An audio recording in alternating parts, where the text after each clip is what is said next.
વાત કરીએ વડોદરાની. વડોદરા શહેરની સૌથી મોટી સરકારી સયાજી હોસ્પિટલમાં શહેર, જિલ્લા તેમજ રાજ્ય બહારથી મોટાભાગના દર્દીઓ સારવાર અર્થે મોટી સંખ્યામાં આવતા હોય છે. ત્યારે સારવાર અર્થે આવતા દર્દીઓમાં અંગ ડોનેશન માટેનું જાગૃતતા આવે, જેના ભાગરૂપે આજે નર્સિંગ એસોસિએશનના સ્ટાફ તથા ઓલ ગુજરાત નર્સિંગ સ્ટાફ એસોસિએશનના હોદ્દેદારો ઇકબાલ કડીવાલા, કમલેશ પરમાર તથા સયાજી હોસ્પિટલ નર્સિંગ એસોસિએશનના પ્રમુખ નીલકંઠ પટેલની આગેવાનીમાં સયાજી હોસ્પિટલના અધિક્ષકની કચેરી પ્રાંગણમાં ઓર્ગન ડોનેશનની લખેલી 36 સાથે જાગૃતતા કાર્યક્રમ યોજાયો હતો, જેમાં શહેરના પૂર્વ ભાજપ પ્રમુખ વિજય શાહ તેમજ કાઉન્સિલર બંદેશ શાહ ઉપસ્થિત રહ્યા હતા.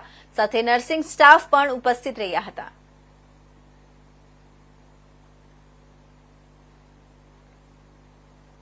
આજે સંસ્કારી નગરી વડોદરા ખાતે સયાજી હોસ્પિટલમાં સમગ્ર હેડ નર્સ વિદ્યાર્થીનીઓ દ્વારા અંગદાન એ મહાદાન અભિયાનને સફળ બનાવવા માટે ડોક્ટર વિજયભાઈ શાહની ઉપસ્થિતિમાં છત્રી સાથે અંગદાનની સાડી પ્રિન્ટ કરેલી સાથે પોસ્ટરો સાથે અંગદાન મહાદાન એ જે મહાયજ્ઞ છે એને સફળ બનાવવા બંદીશભાઈ શાહ અને વિજયભાઈ શાહની ઉપસ્થિતિમાં આરએમઓ ડોક્ટર જાગૃતિબેન અને નર્સિંગ સુપ્રિન્ટેન્ડન્ટની ઉપસ્થિતિમાં આ કાર્યક્રમ કરવામાં આવ્યો.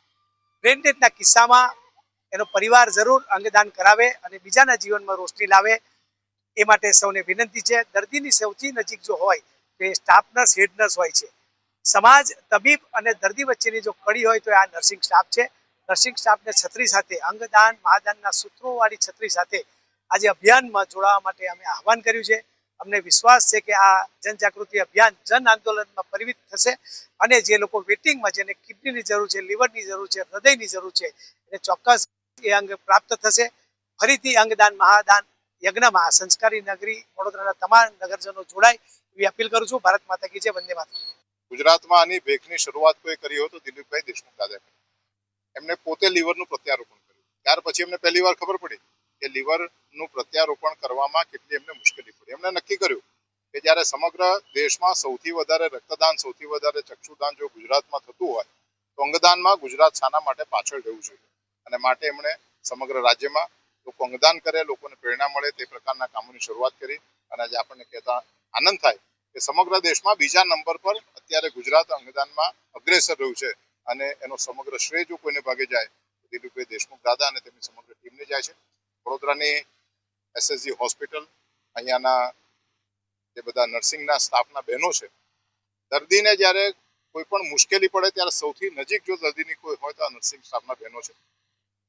દર્દીનું જ્યારે બ્રેન ડેથ થાય અને જે સમય છે તે સમયે એવું નક્કી કરવાનું થાય કે એના કુટુંબને એવું કહેવાનું થાય કે ભાઈ હવે આને બ્રેન ડેથ થયું છે અને એનું અંગ છે તે બીજા કોઈને કામ લાગે, ત્યારે એની સૌથી નજીકમાં જો કોઈ હોય જેના પર સૌથી વધારે વિશ્વાસ કોઈને હોય કે આ નર્સિંગનો સ્ટાફ છે, આ નર્સિંગના સ્ટાફને આજે અંગદાનની પ્રતિજ્ઞા લેવડાવી છે. વરસાદની સિઝન ચાલે છે, માટે એ જ્યાં જાય ત્યાં આગળ અંગદાનની આ વાતને લોકો સુધી લઈ જાય તેના માટે એમને એક સરસ મજાની અંગદાનની છત્રી પણ આપવામાં આવી છે. કડીવાલા સાહેબ અને અહીંયા અમારા જૂના કમલેશભાઈ પરમાર, એમની સમગ્ર ટીમ, એમના માધ્યમથી દર 2-3 મહિને આ પ્રકારની પ્રવૃત્તિ દ્વારા સમગ્ર વડોદરા શહેરમાં વધુને વધુ સંખ્યામાં લોકો અંગદાન કરે એના માટેનો પ્રયત્ન કરવામાં આવે છે. ખાનગી હોસ્પિટલમાંથી પણ મોટી સંખ્યામાં લોકો અંગદાન કરતા થયા છે. સરકારી હોસ્પિટલમાંથી પણ લોકો અંગદાન કરે છે. ત્યારે એમની આ પ્રવૃત્તિ માટે દિલીપભાઈ દેશમુખ દાદા, કે જેમના આશીર્વાદથી આ કામ થાય છે, દિવાલા અને એમની સમગ્ર ટીમ